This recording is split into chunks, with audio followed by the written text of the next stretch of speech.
শুভ সকাল আমার প্রিয় পরিবার, তোমরা সকলে কেমন আছো? আশা করছি যে যেখান থেকে আমার ভিডিওটা দেখছো সকলে ভালো আছো।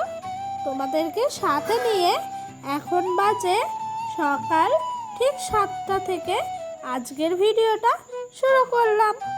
তো ওইদিকে দেখো চাটাও টকবক করে ফুটছে, মা বসিয়ে দিয়েছিল। এদিকে সকাল 7টার সময় আমার মায়ের পুজো সারা হয়ে গেছে। আমার মা তো প্রত্যেক দিন ভোরবেলায় উঠে কাজকর্ম সেরে 7টার মধ্যে পুজো টুজো দিয়ে সব কাজ শেষ করে ফেলে। তো মা দেখলাম সব কাজ সেরে ফেলেছে, খালি বিছানাটাই তুলে উঠতে পারেনি, কারণ আমরা ঘুমাচ্ছিলাম বলে। তো আমি ভাবলাম বসেই আছি, মা যখন ডোডোকে নিয়ে আছে ততক্ষণে আমি বিছানাটা একটু গুছিয়ে রাখি।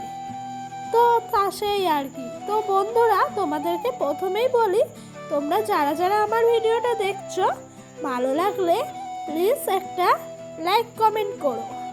আর যদি ভিডিওটা আরও ভালো লেগে থাকে তাহলে চ্যানেলটা সাবস্ক্রাইব করে পাশে থাকা বেল বাটনটা কিন্তু অবশ্যই প্রেস করে দিও, কারণ কি বলো তো, আমার নতুন নতুন ভিডিওগুলো তোমাদের কাছে সবার আগে পৌঁছে যাবে। তো বন্ধুরা, তোমাদের সঙ্গে গল্প করতে করতে ওইদিকে বিছানাটা পরিষ্কার করে ঘরটা একটু ঝাঁট দিয়ে দিলাম। তো এইদিকে ডোডোর একটা সেরেল্যাক্স নিয়ে এসেছিলাম। সেরেল্যাক্সটা আগেরটা শেষ হয়ে গেছে, জ্বরের মধ্যে একটু বেশি খাওয়ানো হয়েছে, কারণ কি বলো তো, ভাত মুড়ি তো খেতে পারেনি। সেই জন্য এই সেরেল্যাক্সটা একেবারে সকালে তোমার কৌটোর মধ্যে ঢেলে রেখে দিলাম। ওইদিকে আমি একটু ভাত বসিয়েছিলাম আর এইদিকে ডোডোর সেরেল্যাক্সটা গোলাচ্ছিলাম। আর আমার দুটো বোনও এসছে, ওরা ডোডোর সঙ্গে খেলা করবে বলে। তো এই দেখো এইদিকে ভাতটাও টকবক করে ফুটে গেছে। সকালকার মতো বসিয়েছি, আমরা 3জন মানুষ তো, আর ডোডোকে 3জন ধরাই যায় না, 2জন মানুষ ধরতে গেলে। ডোডো তো ছোট্ট, তো অল্প করেই ভাত বসালাম। আর এইদিকে ডোডোকে একটু সেরেল্যাক্স খাইয়ে নিচ্ছিলাম। আর জানো তো বন্ধুরা, বিয়ের পর মেয়েদের বাপের বাড়ি যেমনই হোক না কেন, সেটা কিন্তু আলাদাই লেভেলের একটা শান্তির জায়গা হয়ে যায়।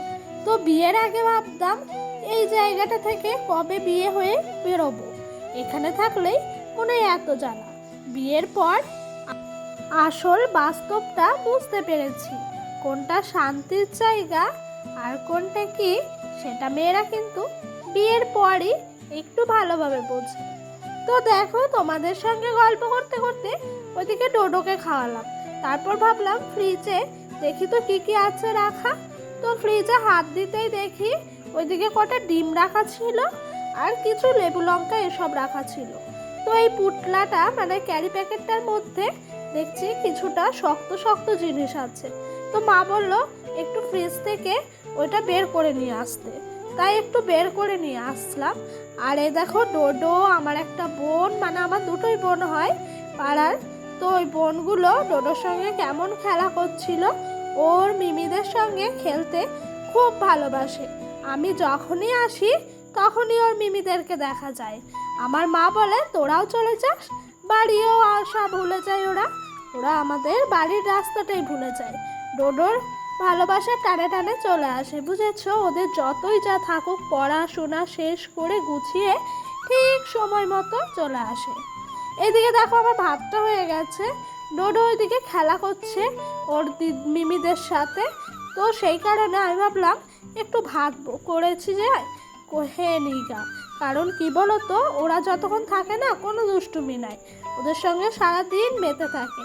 তাই ওরা যতক্ষণ থাকে আমি একটু আমার নিজের যেসব কাজগুলো থাকে গুছিয়ে নেওয়ার চেষ্টা করি। তো আজকে একটা আলু সেদ্ধ দিয়েছিলাম ভাতে, আর একটু ভাত বেড়ে নিলাম আমি খাবো বলে। জানো তো, মা একটু বাজারে গেছিল আমি যখন ভাত বসিয়েছিলাম তখন। তো মা বাজার থেকে কটা মূলো আর মূলো শাক নিয়ে এসছে, আর নিয়ে এসছে 1 আঁটি মতো পালং শাক। কারণ কি বলতো, আমার মা না বলছিল তুই অনেকদিন ধরে সবজি দিয়ে পালং শাক খাসনি, এনে খাওয়াবো। তো এই দেখো একটা বেগুন নিয়ে এসছে, আর মারা তো এরকমই হয় গো, যখন আসি আমি আমার মা ভাবে কি কি না খাওয়াবো। তো এই দেখো এদিকে ক্যাপসিকাম, গাজর, পটল, পেঁয়াজ, টমেটো, উচ্ছে, লঙ্কা এসব নিয়ে এসছে, আর একটা কুমড়ো এনেছে। কারণ কি বলো তো, ডোডো আছে তো, মা বলছে ও যেহেতু আছে যে কদিন বাড়িতে, সবজিগুলো একটু বেশি বেশি করে আনবো, কারণ ডোডোকে একটু মা রোজ সবজির তরকারি করে দেয়। তো যেগুলো লাগবে মা রান্নার জন্য বের করে দিলাম, আর কিছুটা সবজি ফ্রিজের মধ্যে ভরে রাখলাম। এদিকে মা রান্না বসিয়েছে সব কেটে কুটে জোগাড় করে। আমি বললাম তুমি একটু ডোডোকে স্নান করিয়ে ঘুম পাড়ানোর চেষ্টা করো, আমি না হয় রান্নাটা করে ফেলবো। সে আর কি, মা বলছে তুই এই দুদিনের জন্য এসছিস, তাও আবার হাত পুড়িয়ে রান্না করে খাবি। বলছে এটাকে হাত পুড়িয়ে রান্না করা বলে না। বলছে ঠিক আছে তুই কর, আমি আছি তোর সাথে, ওকে না হয় স্নানটা দেরি হোক একটু পরে করাবো। তো এই দেখো এদিকে অল্প মতো পালং শাক করবো বলে আমার মা ফোড়ন দিয়ে দিল একটা শুকনো লঙ্কা আর একটু 5 ফোড়ন। রান্নাটা কিন্তু আমিই করছিলাম, মা কিন্তু সব কিছু দিয়ে দিচ্ছিল। তো ফোড়নে দিয়েছিলাম এগুলোই, আর কিছু সবজি মা কেটে রেখেছে, আলু, মূলো, তারপর বেগুন এসব।